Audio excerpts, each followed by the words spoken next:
안녕하세요. 이번에 서울대 약대, 성균관대 약대, 고려대 화공생명공학부에 최종 합격해서 서울대 약대에 진학하게 된 신동민입니다. 이거는 저의 수능 과탐 선택 과목을 기준으로 조금 말씀을 드릴게요.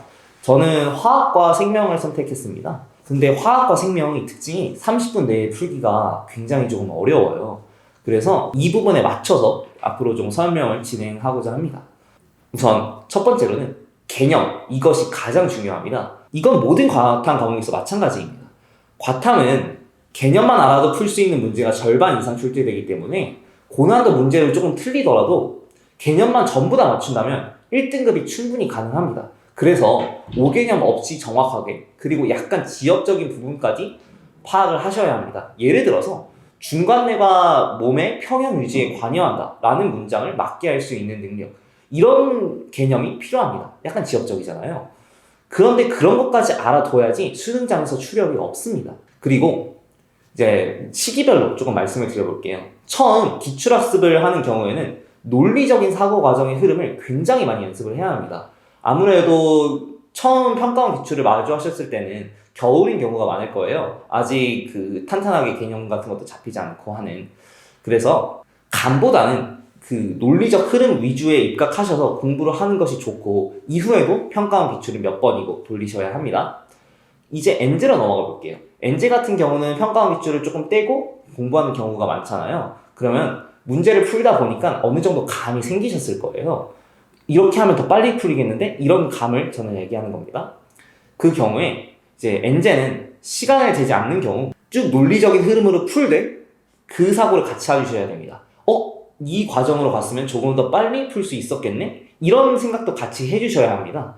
그렇게 하면은 나중에 모의고사를 풀 때 그 생각, 그 더 빠른 방식으로 갈 수가 있거든요. 이제 모의고사 얘기로 넘어가 볼게요. 모의고사 같은 경우에 실제 수능이다 라고 생각하면서 푸시는 게 좋습니다. 당연히 30분 시간을 맞춰서 푸셔야 합니다. 이때 그 30분 동안 100% 감을 활용하세요. 그 감은 염기성이어야지 숫자가 예쁜데 문제 구조상 이거는 성염색체 유전일 수밖에 없는데, 이런 감들을 정말 계속해서 활용을 하면서 문제를 푸셔야 합니다. 그리고 30분이 끝나고 그 채점을 한 후에 다시 한번 그 논리적 비약이 있었던 부분들은 논리적인 사고 과정을 연습하신다면 수능 때도 논리적인 사고 그리고 감, 이것들이 어우러져서 더 좋은 결과를 만들어내실 수 있을 겁니다. 우선 교재 구성이 굉장히 좋았습니다. 문제가 쉬운 문제 그리고 중간, 고난도 문제 순으로 배열되어 있어서 쉬운 문제랑 중간 난이도 문제 같은 경우에는 개념과 유형을 탄탄하게 익힐 수 있었습니다. 그러면 아무래도 실력이 더 증가했다 보니까 고난도 문제를 풀 때 조금 더 수월하게 풀 수 있었어요. 그리고 두 번째로는 선생님들께서 5개념을 잘 잡아주셨어요. 친구들이 모르는 개념 같은 경우는, 또 잘못 알고 있는 개념 같은 경우는 저 역시도 모르거나 잘못 알고 있는 경우가 굉장히 많았습니다. 그럴 때마다 선생님께서 이 부분은 아이들이 잘 모르는 거, 이 부분은 아이들이 잘못 알고 있는 거, 이런 식으로 말씀을 해주셔서 5개념 없이 수능장에 들어갈 수 있었습니다. 그래서 그런 점은 알과형에게 다시 한번 감사 인사를 드리고 싶습니다. 마지막으로 한 강의실에서 쭉 다른 과탐 강의를 들을 수 있어서 좋았습니다. 알과형을 다니지 않는 다른 친구들 같은 경우에는 강의실을 막 옮겨가면서 수업을 들어야 했었는데, 저 같은 경우는 강의실을 굳이 옮기지 않아도 시간에 맞춰서 다른 과탐 선생님이 들어오셨기 때문에 불편함 없이 다른 과탐 강의를 수강할 수 있어서 굉장히 좋았습니다. 국어 같은 경우에는 저는 국어가 조금 취약한 편이어서 수능 특강을 굉장히 많이 공부했어요. 왜냐하면 국어는 다른 과목들과 달리 수능 특강 그리고 수능 완성의 비율이 굉장히 높게 출제가 되거든요. 수능 특강에 있는 시, 그리고 수능 완성에 있는 시, 소설, 이런 것들을 전부 다 학습하고 상황, 정서, 태도 다 분석하고 그리고 줄거리 전부 다 익혀놨습니다. 그렇게 되면은 아무래도 수능장에서 자신감을 얻고 문제 풀이 시간도 단축할 수 있었습니다. 그리고 수학 같은 경우는 아무래도 미적분 같은 경우는 평가원 기출을 정말 많이 돌렸고요. 그리고 수원 수트는 아무래도 그 전에 너무 많이 그 평가원을 돌리다 보니까 내신 때 엔제나 모의고사 같은 거를 학습을 했습니다. 그리고 미적분은 평가원 기출을 쭉 푼 뒤에 그 다음에 어느 정도 완성이 됐다 싶었을 때 엔제로 넘어가고, 그리고 그 다음에 엔제 같은 것도 어느 정도 풀면서 모의고사도 같이 병행하는 식으로 공부를 했습니다. 영어 같은 경우는 단어가 생명입니다. 영어는 정말 단어가 없으면 아무것도 안 되거든요. 그래서 겨울에 단어를 정말 열심히 공부하고, 그리고 평가원에서 좀 옛날 기출들 있잖아요.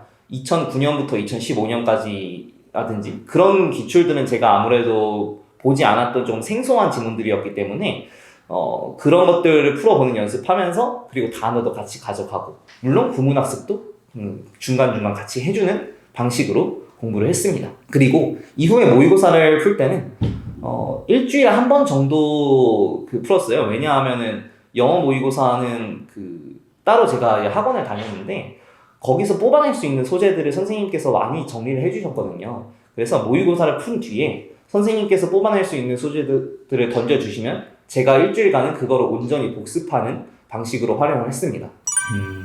이것도 역시 과목별로 말씀을 드릴게요. 우선 국어를 말씀드리겠습니다.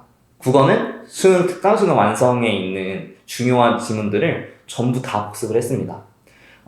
전문을 다, 소설 같은 경우는 읽지는 못했지만 주요 대목들은 다시 한번 읽어보면서 여기서 이런 소재들이 출제될 수 있겠구나, 이런 것들을 한번 느껴봤고요.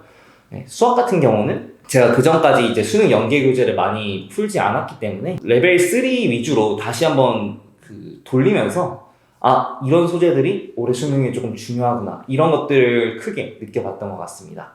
영어 같은 경우는 앞서 말씀드린 대로 단어가 정말 중요합니다. 그래서 단어를 다시 한번 공부하는 식으로, 즉 모르는 단어가 있는지 확인하는 거겠죠.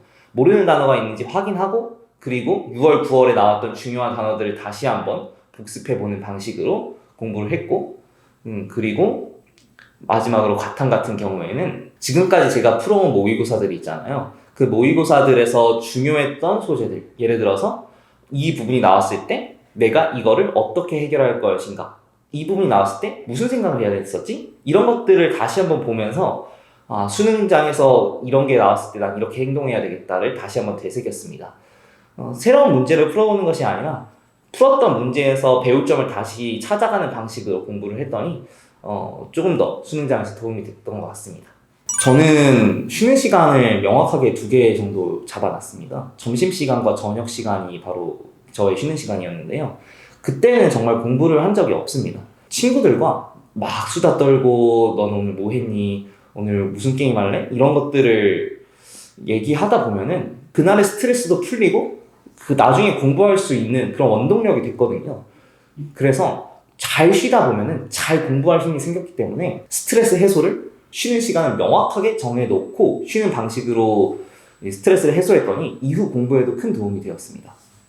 3학년 때는 솔직히 그래도 이제 6시간 정도는 잤거든요. 왜냐하면 제 수능 시간표에 맞춰서 공부하는 것이 3학년 때는 아무래도 중요하기 때문에 그렇게 잤는데, 고2 정도 이제 내신에 한참 몰두할 때는 정말 적게 잘 때는 3시간도 못 잔 적도 좀 있었고, 제가 이제 10시에 학원이 끝나면 2시까지는 거의 스터디 카페에 정말 있었어요. 거기서 계속해서 공부하면서 내신 공부하면서 진짜 인생 같은 것도 생각하고 그랬는데 네, 그리고 이제 해야 될 게 좀 많을 때는 이 스터디 카페가 2시까지밖에 영업을 하지 않다 보니까 집에 가서 씻고 거의 새벽 4시까지도 다시 공부하고 그런 적도 있거든요.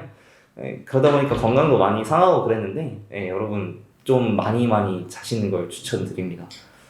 저 NFP입니다. ENFP라고도 합니다. NFP는 이제 E잖아요. 그래서 되게 활달해요. 친구들과 이야기하는 것도 되게 좋아하고 TMI도 많고. 그래서 추천해드리고 싶은 공부법 첫 번째는 스터디를 한번 해보시는 걸 추천을 드려요. 친구들과 모여서 너는 어떤 방식으로 이 문제를 풀었어? 이렇게 풀면 더 빠르지 않을까? 이런 것들이 서로 얘기를 하다 보면은 더 능률도 올라가고 더 빠른 학습법도 찾을 수 있는 그런 공부가 될 거여서 NFP에게는 정말 최적의 공부법이라고 생각을 해요. 그리고 P다 보니까 아무래도 즉흥적으로 공부를 하게 되잖아요. 그래서 일주일의 플랜을 쭉 세우는 것보다는 하루하루 이제 내가 오늘 이 부분이 취약하니까 이 부분을 더 공부해야 되겠다, 이런 식으로 그날에 맞는 공부 계획을 좀 세우시거나 이런 방법을 조금 추천을 드립니다. 이제 곧 여러분 수시 원서를 9월 달에 쓰실 텐데요. 그때 자신을 너무 깎아내리지 마세요. 이 자기 객관화를 하지 말라는 말이 아니고 이 자신을 깎아내리다 보면은 유관정이라는 약간 좀 말도 안 되는 지원을 할 수가 있거든요. 그 수시는 안정이랑 상향이 같이 있어야 돼요.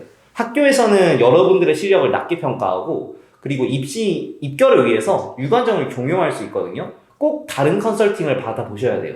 종합적으로 결정을 하시라는 얘기입니다. 네, 절대 학교를 믿지 말라 이런 얘기가 아니고 다 보면서 여러분들이 후회 없는 선택을 하시라는 거예요.